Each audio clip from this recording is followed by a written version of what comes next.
everyone. Thanks so much for coming to listen to me speak. My name is Rebecca Lodge Birkebaek and I am the director of Speak Happy, Sing Happy Limited.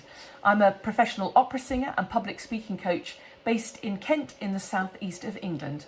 And today I want to share with you the lessons I've learned in more than 20 years as a professional performer and how they relate directly to the new line of business that I find myself in. So a little bit about me. As I say, I've been a professional performer for a long time now, and during that time I've been very lucky to work for two amazing institutions, the BBC and the Royal Opera House.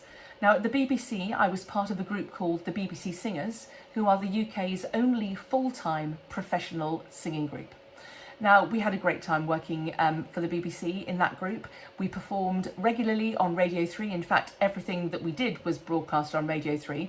And what we did, and what they still do, was a mixture of concert performances, studio recordings, world tours, all sorts of things. And it included a lot of education and outreach work. Now, that's where I found my passion for helping people to make their voice heard. First of all, their singing voice, because obviously that's what I was doing at the time. And in over 200 workshops that I led during my nearly 15 years with the group, I really got great pleasure and joy from helping people discover what it felt like to use their voice more efficiently, more effectively, and the joy that could be got from doing that. And when I moved to the Opera House in 2016, due to the nature of the schedule, it wasn't possible to do all that education and outreach work, although the Opera House has a fantastic programme itself. And I found I really missed that. I absolutely loved performing on that world-class stage, surrounded by colleagues who are all very fine professional singers in their own right, and appearing alongside very famous names like Placido Domingo, Sabrina Terfel, Anna Netrebko and Jonas Kaufmann. But there was something that was maybe missing for me, was that chance to share my love of helping people to make their voice heard. Well, the wheel came off the cart just before Christmas last year because I had to have some time off to have a knee replacement. Now, if any of you have had to have any joint replacements, it can take a little while for everything to come back to normal. So during my recovery period of 12 weeks, I had plenty of time to think about a different direction perhaps that I might want to move in for this next phase of my career. Don't get me wrong, I will always be a performer. I always have been my whole life, and it's an intrinsic part of who I am. But I felt that maybe I needed to shift my focus in a different direction in my business life. And having had lots of discussions with people and with my husband, he invited me to come along to a networking meeting, which I duly did, and I had a light bulb moment. Do you remember those face-to-face meetings? Sitting there trying to judge whether now's a good time to have another mouthful of food, or are you going to be asked to speak literally as you put the food in your mouth, which seems to happen, or worrying the whole time and not being able to eat your food because you're so nervous about what you're going to say and how it's going to come out and how you're going to feel when you do it. Well, I saw lots of people like that, and I thought, I can help you. Because being a performer is all about having skills, strategies and techniques in place that enable you to give your best every single time you get the chance to share what you do with other people. So that's what led me into developing my work with people's voices to move towards helping people speak as well as helping them sing. And I've learned lots of lessons along the way since I started my business in April of this year. But actually, I was asked to give a talk a little while ago about the lessons I learned during my career in show business and how they relate to what I do now. And actually, it was such a great exercise to think about them that I'd really like to share them with you. And hopefully, you will be able to take away a few things from this that might be useful. So the first lesson is to show up. Now that sounds quite straightforward, doesn't it? Just be there at the right time. But there's a lot more to showing up than that. You need to show up ready to engage with whoever it is you're meeting with. That could be your clients, it could be a networking event, it could be a talk you've been asked to give, but you need to turn up ready to do what you need to do. And part of that, very much for me, is being the person that does what they say they will do. Now, somebody told me a terrible statistic, something like 3% of people who say they're going to do something actually do it. That really is shocking. And wouldn't it be wonderful to be one of those people who does do what they say they're going to do? And for me, that's all part of showing up. The next thing I wanted to talk to you about is knowing your craft. Now, as a singer, That's fairly obvious. You need to know the languages you're going to be singing in, you need to know your music, you need to have memorised whatever it is you are going to be working on in the rehearsal. But as a business owner, knowing your craft doesn't just mean being an expert in your field.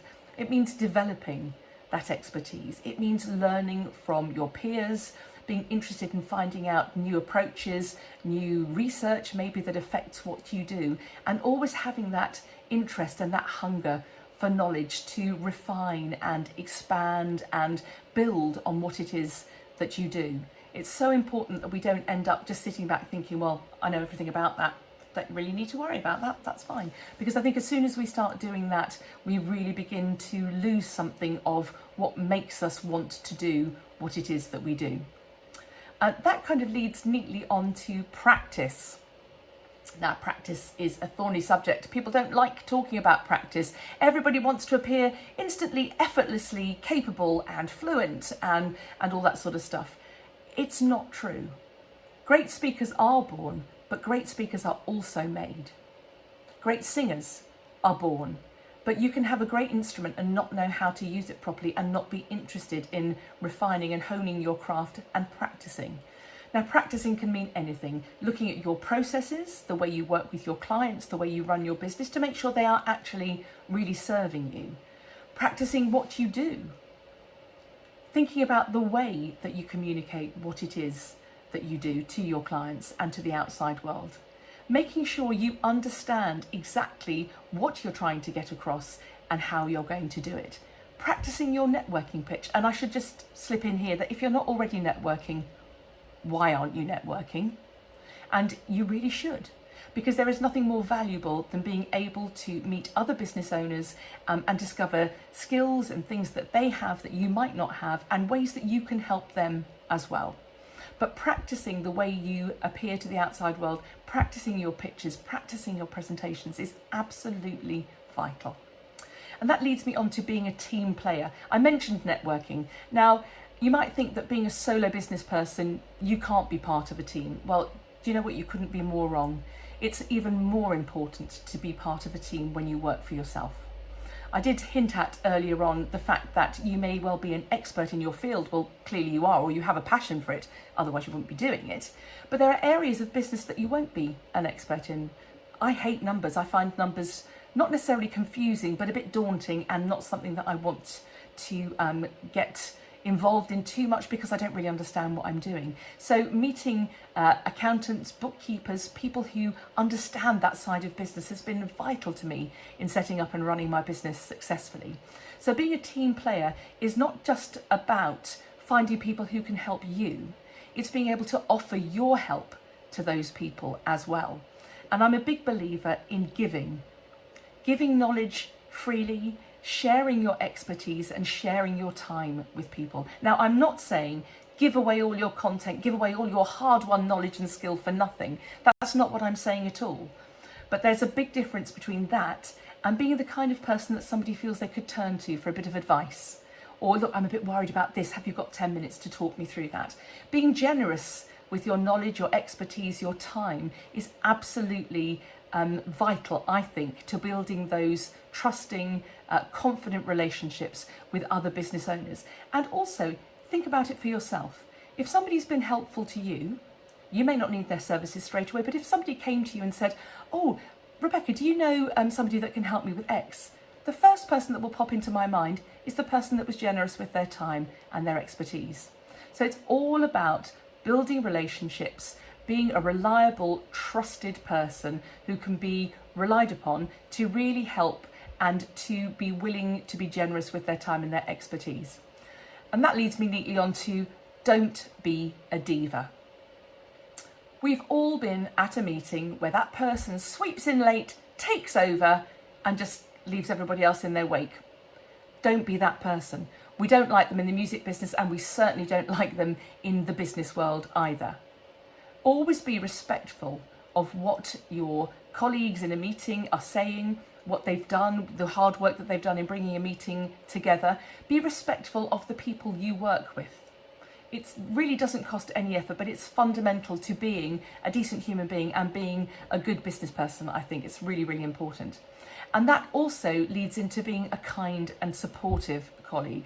I've touched on that a bit, but how wonderful it is as a solo business owner to know that you have those connections, those people that you can turn to, who can be a sounding board, who might be able to offer you a new way of looking at things. And if you do that yourself, then you're going to get that back in spades from other people. And I think that's extremely important.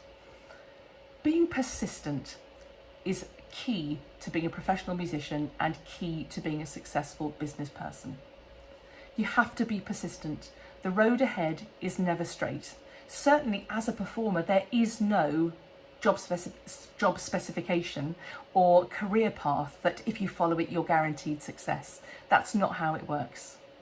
It's a combination of good luck, it's a combination of talent, and it's a combination of sheer bloody mindedness at not giving up when things get tough. And I think that is just as true of running your own business as it is in being a performer. So you have to hold on to your vision. When the times are tough, and there will be tough times, we know that, you have to have that vision clear in your mind. What was it that made you decide to start doing what you're doing? What is it that you wanted to bring to the world? What is it that you want to share with people? What can you do to help people with what you do? And hanging on to that vision, I believe, is key to keeping you going through those tough times, as well as the support of all the business owners you will have met during your networking career and your family and friends. But you are the only person that has that true vision of why you began this journey. So whatever you do, hang on to that.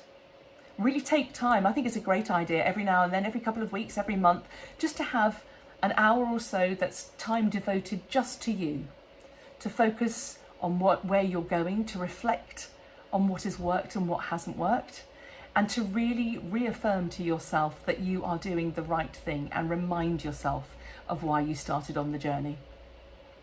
That also leads on to another absolutely vital thing, both as a performer and as a business person. We have to learn to deal with rejection. We do. It's an unfortunate but inescapable part of life.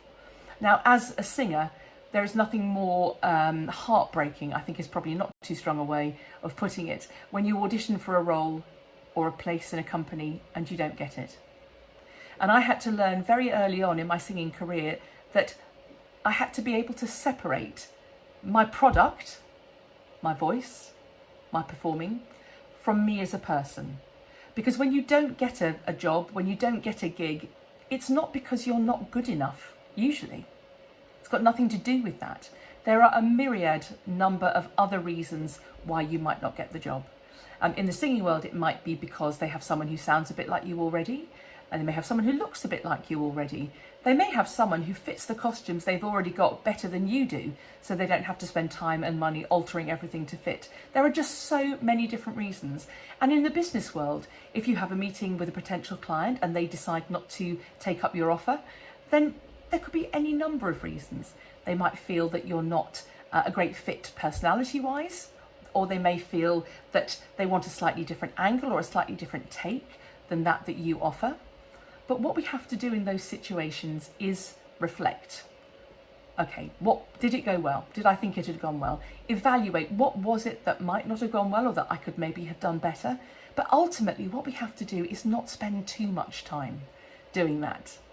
Because the most important lesson I have learned is if somebody says no, or it's not for them, it's no at that time, so they may well decide that it's yes in the future, but you have to be able to say, okay, that didn't work, turn your face away from that and look to the future, look to the next client, look to the next contract. Because if you don't, you can end up feeling very despondent, which affects your whole demeanour, your ability to communicate effectively, your joie de vivre, your energy just takes a bit of a bashing and your light gets dimmed a bit. And then that kind of feeds into you not feeling good about yourself, and then you just beat yourself up, and before you know it, you're ready to give up. So don't do that. Learn And there are lots of strategies you can employ to help you deal with that kind of rejection. But just realising that one no is only one no. It's not no, you're rubbish. It's not no, you're wasting your time. It's one person saying what you offer isn't for me at the moment. And I think if you can learn to view it like that, then you really will be able to build on those no's, which, let's face it, every no moves you closer to a yes. We've all heard that, but that's because it's actually true. Another thing I'd like to talk to you about is your dream, and this kind of ties in a bit with the vision. Have the dream, dream big. Know at the start of your journey where you're aiming. It's much easier to map out that journey if you have the end in sight when you start. It's like when you get in your car to drive somewhere, you don't just get in and drive randomly and hope to goodness that you end up where you were going to go. Or, well, I don't. You may well find that art of navigation works for you. But in business, knowing where you are aiming for, what you are aiming towards, really does make it so much easier to map your journey. And then you can break things down into smaller sections. So, okay, so this is my big dream. Oh my goodness, how am I going to do that? Okay, well, what are the things I need to have achieved, say, a month before my goal date? Oh, and then what do I need to have achieved before them in order to be at that stage, and so on and so on. So always dreaming big, always having the ideas, not being afraid of having the ideas, and also not listening to other people say to you, well, you'll never manage that. Why on earth are you bothering to think like that? Naysayers are round every corner, unfortunately. And this ties in again with holding on to your vision, your why it is you do this, why you want to spend your life in this particular field. So dreaming and not being afraid to dream are so, so important on this business journey. And the other thing that I would like to leave you with as we come towards the end of my talk is try and enjoy it. We can get so easily bogged down in all the everyday tasks, the minutiae of trying to make things work, and then when things don't work, we get frustrated. We all do. It happens to us as performers when things don't go according to plan. It happens to us as business owners. But really, that's a really good time to sit back and think, let me just remind myself why I'm doing this. And learning to laugh when things go a bit wrong is usually a really, really positive way of dealing with setbacks and adversities. I realise it's not always possible, and I'm not advocating just laughing like a hyena when something goes terribly wrong, but try to step away, take one step back and look at it in an objective way. Easier said than done, I absolutely know, and I'm probably one of the worst people for following my own advice in that regard. But I think if you can just step back, think of the dream, think of how far you've come. That's something that we don't do very often. We don't often enough stop and think, hang on a minute, okay, maybe I'm not anywhere near my goal, but how far have I come? Look back to when I started, all the skills I've learned, all the people I've met, the progress I have made with my business. And that's what you need to do as a performer as well, because you're only as good as your last performance. Sad but true. And it doesn't take much for people to go, oh, they're not very good. I thought they were good, but that performance wasn't very good. So you have to be able to pick yourself up from that and move yourself forward. So thank you so much for spending time with me. And I hope that some of what I've said has been of interest to you. If you'd like to find out more about how we could work together to help you take your presenting to the next level, whether that's a networking pitch, a presentation, an important meeting, an interview, delivering a wedding speech, or a eulogy, anything like that that involves you communicating in a fluent, confident and authentic manner, then I would love to hear from you. All my details are on the stand, but if you'd like to get in touch, you can visit my website, which is www.rebeckalodgebirkebaek.co.uk. Lots of information on there and ways to contact me, or you can email me direct at rebecca@birkebaek.com. On the stand is my Calendly link, so let's book in that 30-minute chat. I would love to see you and find out your experiences of speaking in public and find out how together we can make your voice heard. Thanks so much for listening.